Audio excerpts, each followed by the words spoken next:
Nomenclature में यहाँ पर नॉमेनक्लेचर में जो हम देखने जा रहे हैं वो इम्पॉर्टेंट सेक्शन ये है हमारा नॉमेनक्लेचर का कि मान लीजिए कि अगर आपका क्वेश्चन कुछ इस तरीके का दिया है, क्वेश्चन कुछ इस तरीके का दिया है, जैसे एक से ज़्यादा तरीके का सब्स्टिट्यूएंट लगा के रखा हुआ है। क्वेश्चन में क्या लिखा है? एक से ज़्यादा तरीके का सब्स्टिट्यूएंट लगा दिया है।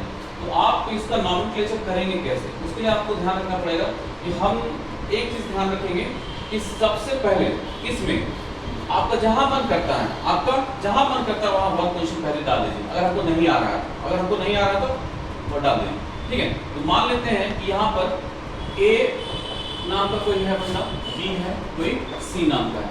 सबका अलग अलग माइंड सेट है कि हम वन पोजीशन एक बार इसको दे देते हैं, वन पोजीशन यहाँ देते हैं, वन पोजीशन यहाँ देते हैं। तो लेकिन इन तीनों में जो सबसे एप्रोप्रिएट होगा नंबरिंग किसका सही, वो हम लोग चेक करने का तरीका सीख रहे हैं। आप समझ गए? किसी का ए नंबर वाले को हमारे किया कि हम CS3 के साथ यहाँ पर पहले पोजीशन को देते हैं, ठीक है। उसके बाद फिर ये क्या किया कि यहाँ पर इस एंटी क्लॉकवाइज डायरेक्शन में चलना स्टार्ट किया। उसके बाद फिर क्या हो, फिर बी वाला जो है वो क्लोरीन वाले दूसरे यहाँ से स्टार्ट करता है, वो भी यहाँ पर एंटी क्लॉकवाइज डायरेक्शन स्टार्ट करता है। फिर क्या होता है कि एक सी नाम का जो है वो यहाँ से क्लॉकवाइज डायरेक्शन में इससे चलना स्टार्ट करता है। लेकिन इन तीनों का जब सब्स्टिट्यूएंट का जब पोजीशन देखा गया तो देखा गया क्या कि वन पोजीशन पे सब्स्टिट्यूएंट का पोजीशन क्या है, 1, 2 और 4 है। ये हमारा एंटी क्लॉकवाइज पे देख रहे हैं। इसी प्रकार से यहाँ भी हम देख पाते हैं कि इसका सब्स्टिट्यूएंट का पोजीशन है 1, 3 और 6 है। 1, 3 और 6 पोजीशन लगाना है। और फिर जब यहाँ देख रहे हैं तो यहाँ पर 1, 3 और 4 सब्स्टिट्यूएंट का पोजीशन यहाँ पर दिखाई दे रहा है। अब इन सब में अगर आपको एक चीज समझ में आ रहा है कि इसमें से करेक्ट कौन सा होगा, तो आप सबसे पहले ध्यान रखिएगा कि rule of first point difference check करना स्टार्ट कीजिए। Rule of first point difference check करना स्टार्ट कीजिए। देखिए 1, 1, 1 कंप्लीट कर रहा है तो कौन सा सही होगा। लेकिन यहाँ पर हम देख पा रहे हैं कि जो rule of first point difference में हम यहाँ पर देख पाएंगे कि जो लोवेस्ट पोजीशन दिखाई दे रहा है, क्या दिखाई दे रहा है, इन सब में जो लोवेस्ट पोजीशन किसका है। तो हमको ये चीज यहाँ है, यहाँ देखिए 3, 3, यहाँ पर क्या है 2, तो ये तो आपस में कंप्लीट करने को देखने की कोई आवश्यकता नहीं है। यहाँ पर भी देखिए यहाँ 4 है, कोई मतलब नहीं बनता है। अगर हमको पहले ही मालूम चल गया कि सेकंड दूसरी बार में जाने से ही हमको हर वो चीज लोवेस्ट नंबर को दिखाई दे रहा है इन सब में, सेकंड वाले पोजीशन में, तो हम क्यों ना इसी लोवेस्ट नंबर को ही कंसिडर करेंगे ना।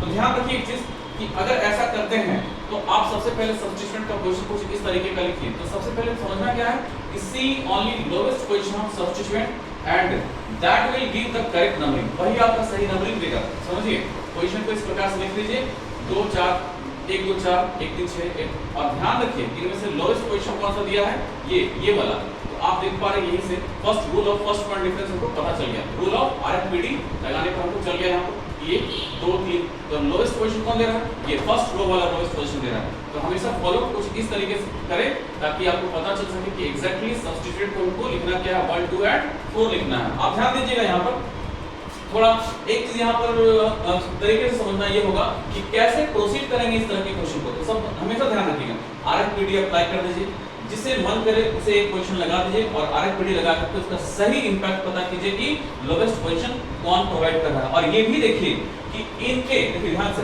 मान लीजिए यहाँ पर जो वन पोजीशन सही कौन सा होगा, तो सही वो होगा जिसके नियर बाय जस्ट एडजेसेंट पे क्या कोई दूसरा सब्स्टिट्यूएंट लगा हुआ होगा, दूसरा सब्स्टिट्यूएंट लगा हुआ। आप देखिए यहाँ पर देखिए इसके एडजेसेंट में एक सब्स्टिट्यूएंट ये लगा हुआ है। लेकिन जस्ट अगर कोई कहता है कि नहीं हम इधर से चलते हैं, ये एक बात बताओ, यहाँ तो नंबरिंग यहाँ है क्या, कोई सब्स्टिट्यूएंट लगी है क्या, कोई सब्स्टिट्यूएंट यहाँ लगी तो नहीं है ना। इस वजह से क्या होगा, इसको नंबरिंग करना एप्रोप्रिएट इस डायरेक्शन में इधर से सही नहीं हमको लगता है। दूसरी बात ये समझिएगा कि कोई बोलता नहीं सर हम यहाँ से करते हैं, तो यहाँ से करो, तो क्या इसके एडजेसेंट में कोई सब्स्टिट्यूएंट है क्या, नहीं ना है, तो मतलब यहाँ से भी एप्रोप्रिएट नहीं होगा, एक चीज है।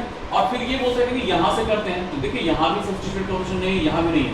तो एक चीज यहाँ से हम लोग इजी तरीके से समझ सकते हैं कि देखिए वन पोजीशन उसको दीजिए जो सेकंड के नियर बाई है, क्या है सेकंड सब्स्टिट्यूएंट का क्या है, नियर बाई। इस तरीके से आप पता कर पाइएगा कि सही तरीके से हमको इस तरह के क्वेश्चंस को अप्रोच करने के लिए हमको RFPD अप्लाई करके फिर अल्फाबेटिकल ऑर्डर के सीक्वेंस को फॉलो करके हम लोग यहाँ पर अच्छे से इसका नॉमेनक्लेचर कर पाएंगे। जैसे मान लीजिए कि ABCD में पहले क्या आया, B आया, फिर यहाँ पर क्लोरो है और यहाँ पर मिथाइल है, B से ब्रोमो, यहाँ C से क्लोरो, यहाँ से ये तीसरा मिथाइल, तो आसान हो गया ना हमारा करना। तो हम यहाँ पर देख चुके हैं कि 1, 2 और 4 position will provide the better lowest position regarding substituent. ठीक है, तो हम यहाँ पर लिख सकते हैं क्या पोजीशन है 4 ब्रोमो, अल्फाबेटिकली ऑर्डर को फॉलो करते हैं 4 ब्रोमो क्या है 2 chloro and 1 methyl and this ring will provide the name of cyclohexane, that will be the base name.